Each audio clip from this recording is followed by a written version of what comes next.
দেখতেছে এক মহিলার পিছনে 6টা যুবক ঘুরতেছে, তো জুতো দিয়ে বেরিয়ে বিনে যা। এই এত রেখে লাভি লাভি করার সময় ডাঙ্গা পিস পিস ঘুরতেছে, মোবাইল হাতে নিয়ে ছেলেরা বসে রয়েছে। এক একটা ছেলে আপনার মোবাইলের মধ্যে প্রেম করতে করতে প্রেমের সেঞ্চুরি করে ফেলছে। জনগণ ঠিক কিনে?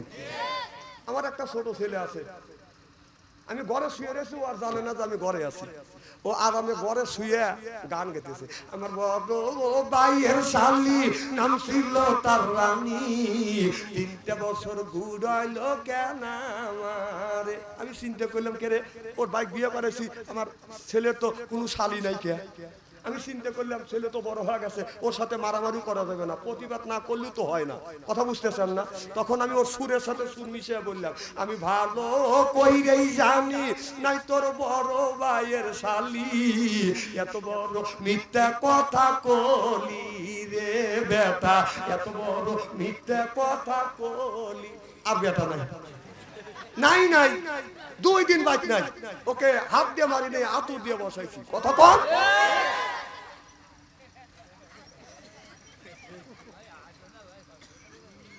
না, কথাকে আমি অবাস্তব বলতেছি নাকি? আমার ভাইয়ের আমার অধিক যেতে চাই না। আল্লাহর নবী যখন এই কলেমার দাওয়াত দিলেন, লা ইলাহা ইল্লাল্লাহ, মানুষ কলমা করে মুসলমান হয়ে যাচ্ছে। আবু জেহেল তার জাতীয় সংসদ সদস্যদেরকে নিয়ে ডেকে ডেকে বলতেছে, এই মুহাম্মদকে যদি না থামান যায় মানুষ কলমা করে মুসলমান হয়ে যাবে। আবু জেহেল ঘোষণা দিলেন, লা তাসমাউ লিহাযাল কোরআনি অলগাউ ফি, কোরআন বলতেও দেওয়া যাবে না, চলতেও দেওয়া যাবে না। সেই জায়গায় কোরআন পড়বে, কোরআনের কথা বলবে, ওই জায়গা তোমরা হই হল্লা করিবে, আপনার ওই মাহফিলটা বন্ধ করে দিবে। ঠিক আবু জেহেল বলেছিল, লা তাসমাউ লিহাযাল কোরআনি অলগাউ ফি, কোরআন চলতেও দেওয়া যাবে না, বলতেও দেওয়া যাবে না। ঠিক 16টা বছর আমাদের এই বাংলাদেশে কোরআন বলতেও দেয় না, কোরআন চলতেও দেয় না, বলতেও দেয় না। কোরআন বলার জন্য মাহফিলে আসলে আমাদের অপমান করে বাজার নামাইয়া দিছে। চিল্লা কর ঠিক কিনে? আবু জেহেল যে কাজ করছে সেই কাজ ওরা করছে। তাহলে এই আয়াতটা আমি বানাইলাম, মোল্লারা বানাইছে। কথা কও। তাহলে 1450 বছর আগে আবু জেহেল যা করছে সেটা রেকর্ড করে করে কোরআনের মধ্যে রাখছে। তাহলে আবু জেহেল যা করছে তোমরা 16টা বছর তাই করছো। আবু জেহেলের কাজ আর তোমাদের কাজের মধ্যে একটুকু গড় মিল নাই, সমস্ত কাজ মিল আছে। কথা বল। এই আবু জেহেল চলে গেছে, আবার আবু জেহেলকে যখন হত্যা করলো, এই যা কি নাই,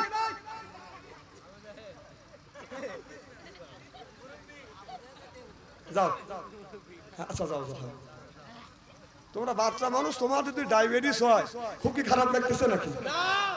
তাহলে আবু জেহেলকে যখন হত্যা করলো বদরের ময়দানে, আবু বকর সিদ্দিক নবীর সাহাবীরা হাইটে যাচ্ছে, একজন বসে কাঁদতেছে, যে বলতেছে ভাই কাঁদো কে? তোমরা আমার নেতাকে মেরে ফেলেছো। নেতাকে? কথা বলে নেতাকে? আবু জেহেল বসে বসে কাঁদতেছে, কাঁদো কে? তোমরা আমার নেতাকে মারছো। নেতার শোকে কাঁদতেছি। তাহলে ওই নেতা আবু জেহেল মারা গেছে, তার শোকে বসে বসে কাঁদছে। আমাদের দেশে এই সরকার, ফেসিবাদ সরকার চলে গেছে, তার পেটদাররা এখনো শাস্তালে বসে বসে কাঁদে। মাসবে তোর মা মরবে লেগে আসবে। হ্যাঁ, পেপারে দেখলাম তোর মা যদি কম করে যদি ফাঁসি হয় 3000 বার ফাঁসি হবে, মরবে লেগে তোর মা হেনে আসবে। বাংলাদেশের জাতীয় সংসদ হলো বাংলাদেশের বড় মসজিদ। আল্লাহর নবীর জাতীয় সংসদ ছিল মসজিদে নববী, আর আমাদের বাংলাদেশের মসজিদ হলো জাতীয় সংসদ। যেই আমাদের এই মসজিদে, আপনাদের এই গ্রামের মসজিদে কেউ যদি যা আপনার মমতাজের মতো নায়িকা যদি ড্যান্স দেওয়ায় আপনারা মানবেন? বাথাম দিয়ে বাইরে নামাবেন না? তাহলে বাংলাদেশের আমাদের বড় মসজিদ, যেখানে বাংলাদেশের 20 কোটি মানুষের রেজেক বন্টন হয়, সেই জায়গায় মমতাজের মতো নর্তকী লাচিছে, আর ওদের মতো নেতা নেত্রী হাত তালি দিছে। জনগণ ঠিক কিনা? এই মমতাজ এত সতী নারী, যদি আগুন ধরা দেন, বাটার মধ্যে যদি ঢুকো দেন, মমতাজ তো পড়ার দূরের কথা, পছন্দ পড়ার দূরের কথা, ও শাড়িও পরবে না, কারণ 11টা বিয়ে করছি। এত সতী নারী। সেই মমতা দিক দিয়ে গান গায়া আমাদের জাতীয় সংসদটাকে তুমি নষ্ট করছো। এটা হলো পবিত্র, এটা একটা মসজিদ, আর সেইটা নষ্ট করছো। হে মমতা যখন কই আমার বুবু মমতাজ কোথায় পালাইছে, আমার বুবু মমতাজ কোথায় পালাইছে, উল্টো পাল্টা নাচ দেখাইয়া সংসার নষ্ট কইরাছে, আমার বুবু মমতাজ কোথায় পালাইছে। কোথায় রলেন কাদের কাকা কামরুল ইসলাম হাসান দাদা, কোথায় রলেন কামরুল, কোথায় রলেন কাদের কাকা কামরুল ইসলাম হাসান দাদা, আবু সাইদ রক্ত দিয়া পুলি খেলেছে, ও যে ছাত্রদের রক্ত দিয়া পুলি খেলেছে, আমার বুবু মমতাজ কোথায় পালাইছে, উল্টা পাল্টা নাচ দেখাইয়া নেতাদের পাগল কইরাছে, আমার বুবু মমতাজ কোথায় পালাইছে।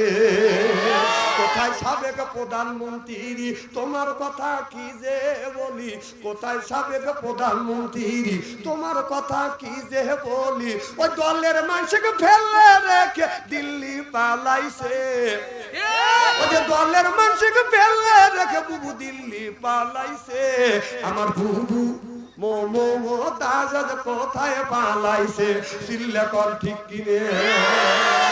দলের মানুষের বাসা থেকে উনি দিল্লি বসে রয়েছে, আবার চাষটালে বসে চা খায় আর মাছবে মাছবে, তোর মা মরবে লেগে আছে। আবার নিউজ দিছে মার্চের 24 তারিখে, মার্চের 24 তারিখে দল বল নিয়ে আসবে, মা এবি বিপদে পড়ছে, তোর মা মার্চের 24 তারিখ নিয়ে আয়, 24 তারিখে তার আগে নিয়ে আয়, কারণ 21 রমজান মাসের 21 রমজানে আমরা মরা কাবায় বসবো, কথা কর, মরা কাবার আগে নিয়ে তোর মা সাইজ করে মরা কাবে বল, তোর মা মরবে লেগে আসবে, হ্যাঁ তোর মার জন্য আমাদের 27 তারিখে আমাদের মরা কাবে বসতে হবে। যা আমরা বছর 21 বছর 21 দিনে 21 রমজানে আমরা মরাকাবায় বসবো না, আমরা মরাকাবা বসবো না 26 দিন দিবে কত রাখতে, কারণ তোর মা 24 তারিখে আসবে, 24 তারিখে তোর মার সাথে খেলা হবে। আবার 16টা বছর বলছে খেলা হবে, খেলা হবে, 16টা বছর পাবলিকের ডাকছে খেলা হবে, খেলা হবে, সবাইকে ডাকছে, আপনাকেও ডাকছে আমাকেও ডাকছে, পাবলিক কয়দিন এই কথা সহ্য করবে, কথা বল। পাবলিক যখন খেলার জন্য রেডি হয়েছে আর টাকা দিয়ে মাঠে পেল, বাংলাদেশের মধ্যে জামাতে ইসলাম আর বিএনপির উপরে যেরকম নির্যাতন করা হয়েছে, বেশিরভাগ বাংলাদেশের আলেম ওলামার উপরে যেরকম নির্যাতন করা হয়েছে, আপনারা বলেন একটা আলেম ওলামা ওদের নির্যাতনের ভয়ে আপনার দাড়ি কেটে পালাইছে, আর তোমরা বলে খেলা হবে, খেলা হবে, বাঙালি খেলার লেগে রেডি, আর শালা দাড়ি কেটে বলেছে।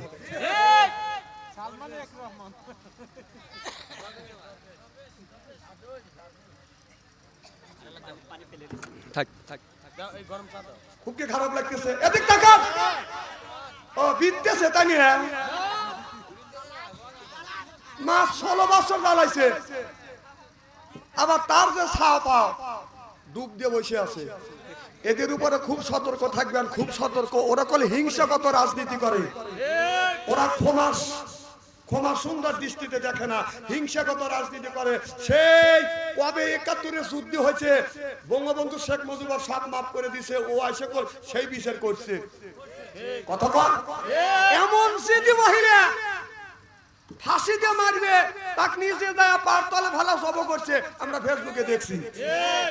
যদি মহিলা এই যে যারা ওদের বাড়িঘর ভাঙছে, কোপাইছে, বাড়ি একবার ভাঙছে পড়াইছে, ওরা যদি কোনোদিন আসতে পারে, ওরা তোমার বাড়ি 3 বের করে পড়াবে। ওদেরকে যদি একটা কোপ দিয়ে থাকো, ওরা কিন্তু তোমাকে 6টা কোপ দিবে। আর মা আসবে করতেছে খাবের লেগে, এই শয়তান থেকে খুব সাবধান।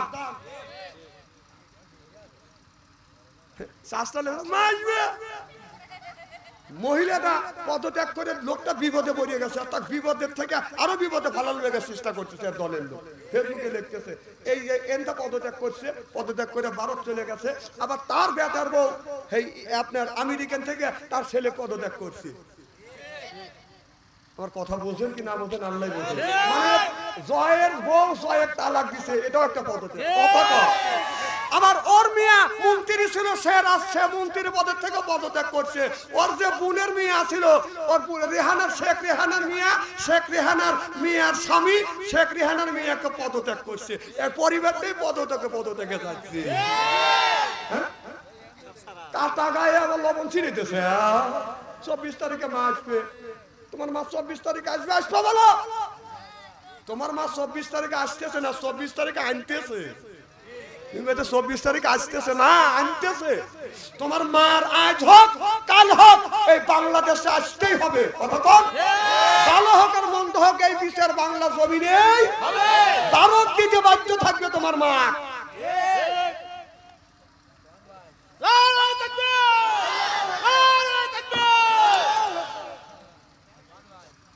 আমার ভাইয়ের, আমার মুসলমান ভাইয়েরা, আল্লাহর হাবিবের উম্মতের ভালো করে লক্ষ্য করে শুনুন, আমলে নিয়তে বাঁধানো শুনতে হবে। তাহলে আমি কোরআন দিয়ে হাদিস দিয়ে বাস্তবের সাথে মিল করে আমি আপনাদের বুঝাইলাম। তাহলে আপনারা আমাদের একটা কাজ করতে হবে, তাহলে নামাজ পড়া লাগবে। আল্লাহ বলেন ইন্নাল্লাযিনা আমানু, ইন্না মানে নিশ্চয়ই আল্লাযিনা যাহারা ঈমান আনবে ওই আল্লাহর উপরে, ও আমিলুস সালিহাত, আর যারা নেক কাজ করবে। 1 নাম্বার ঈমান, আর 2 নাম্বার যারা নেক কাজ করবে। 1 নাম্বার ঈমান আর 2 নাম্বার যারা নেক কাজ করবে।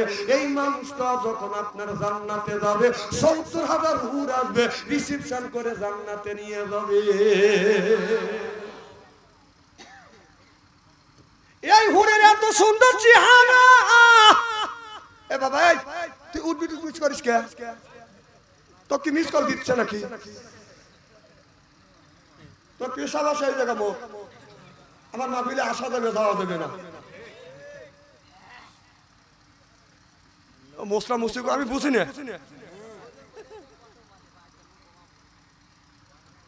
এখন বাদ যাবে, এখন রাত 12টা হয়ে গেছে। ও গরু দেখছে যে 12টা বাদ দিছে।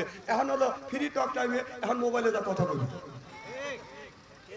শোনেন, এই মোবাইল মানুষকে জান্নাতে দিবে, এই মোবাইলের কারণে মানুষ জাহান্নামে যাবে।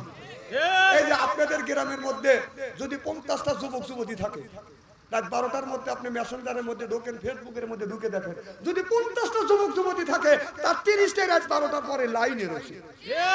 ও কি করতেছে? লাইনে থেকে তাহাজ্জুদ নামাজ পড়ে মোনাজাত করতেছে। 3টে পর্যন্ত ছেলেরা লাইনে থাকে।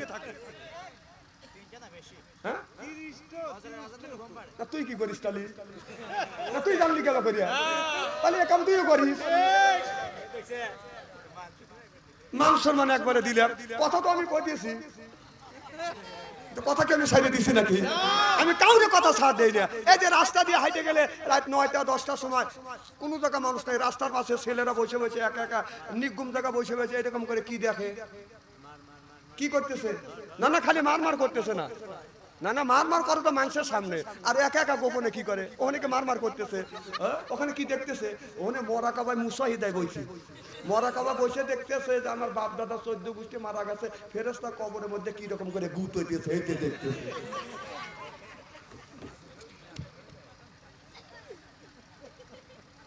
একজনে 4টে ছেলের হাতে টাচ মোবাইল দিছে, মেয়ের হাতে টাচ মোবাইল দিছে, দিয়া ও মসজিদের মধ্যে যা, ছেলের হাতে টাচ মোবাইল, মেয়ের হাতে টাচ মোবাইল, মসজিদের মধ্যে যা, আল্লাহর কাছে রব্বানা যালামনা, আল্লাহ বেহেশতে দিও।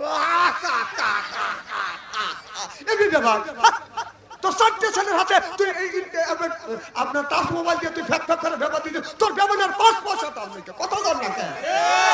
এমনি ফ্যাক ফ্যাক করে ব্যবহার, 4 ছেলে হাতে মোবাইলতে ফ্যাক ফ্যাক করে ব্যবহার দিচ্ছে। এই মোবাইলের মধ্যে তোর ছেলে তোর বিয়ে সে কাম করবে, এই যে অন্যায়গুলি করবে 3 ভাগে ভাগ করা হবে। 1 ভাগ মা পাবে, 1 ভাগ বাবা, 1 ভাগ ছেলে। বিশ্ব দুনিয়া হয় মরে দেখ।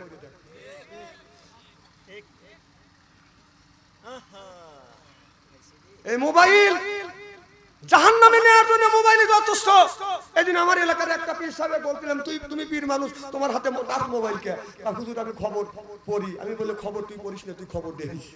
কারণ মেয়েরা কোন জায়গা লিপস্টিক লাগা আর কোন ব্লাউজের জন্য কোন জায়গা নিচে নামাইছে, তুই সেইগুলি দেখিস। তুই একজন পীর সাহেব মানুষ, তুই মানুষকে ভালো পথে নিয়ে জান্নাতের রাস্তা দেখা দিবি। এই যুবক, এই বসো,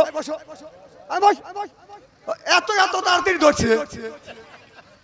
আচ্ছা হাদি সাহেব, আচ্ছা জীবনে তো অনেক ওয়াজ শুনছেন, কোনোদিন কি দেখছেন যে কোনো মাওলানা স্টেজে এসে বলছে যে তোমরা বসে আমি পেশাব করে আছি বলছে? আচ্ছা কোনো মানুষের কর বেকার আসে আসে না? আচ্ছা কোনোদিন কি কোনো বক্তা বলছে যে আপনারা বসছেন আমার টয়লেটে সাপ দিছি?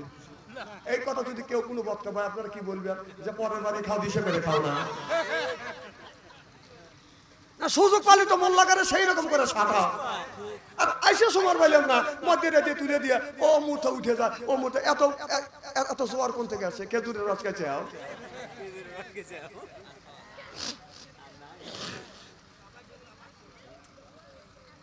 খুব কি খারাপ লাগতেছে নাকি? তাহলে কি জানে বলতেছিলাম,